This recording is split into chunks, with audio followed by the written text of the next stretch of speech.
นบนฝ่ายนั้นนำถวายท่านผู้ทหารกับทั้งบริวารทั้งหลายทั้งปวงในศาสนาการเรียนเรื่องให้การเสด็จเพื่อเกิดเวลาทั้งหลาย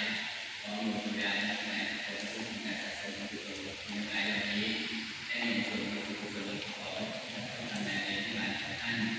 สุขใจที่มีคุณในทุกชาติตลอดปีไม่ได้ทั้งหลายเทพเวลาคอยประสานใจของท่านผู้ดีอยู่ที่บ้านบริวารที่ลานฐานะที่สำนักพัฒนาศาสนาในห้องนี้ผู้ดีอีกทั้งสัมภเวสีวิญญาณเข้ามาในการที่เราได้ทำบุญกุศลเกิดคนที่ทำเราให้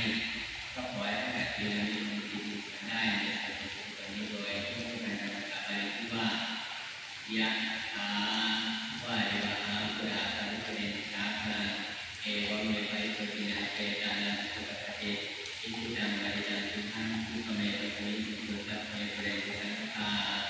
จันโทปนัสสะวิกามันิโสยะโสยะถาสติโยวิวัชชันตุสัพพะโลกโควินัสสัตตุมาเตภวันวันตรายโยสุขีติกายุโก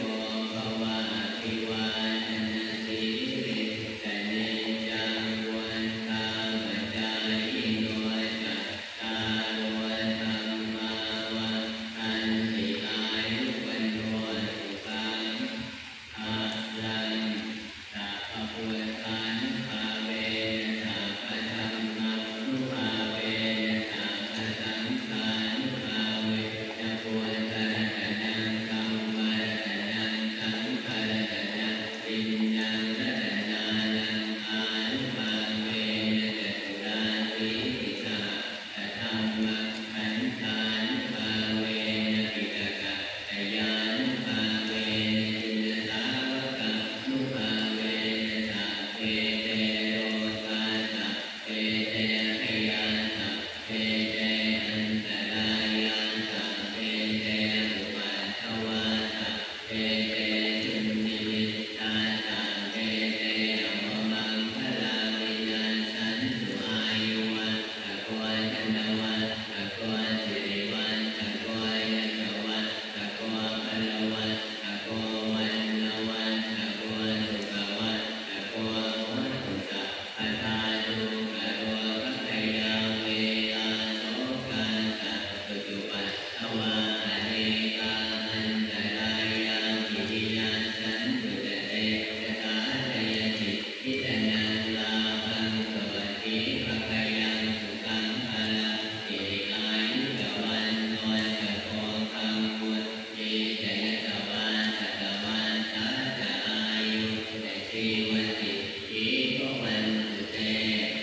อาคาสิเนอาคาสิเนยาตินิจาสัพพะทะเลเตจานังคังกินังคัจจามุเอกตมนุสรังไนยุนนังวาโสโกวะยาวัญญาปริเทวนานังเม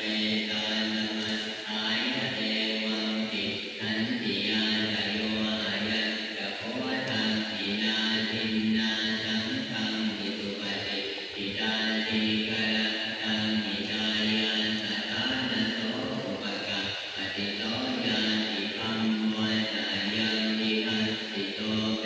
กานะภูตาตะกะตาอุลาลาภลันจะกิพุทธมนุปทินนังตุนเอหิปุญญังปตุตังอนาคกันติ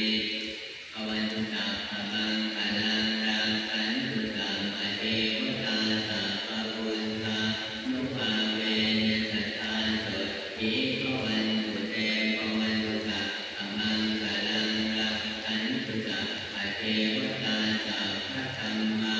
นุภาเวนะสัทธาโสติภวันตุเตภวันตุสัพพะมังคลังรักขันตุสัพพะเทว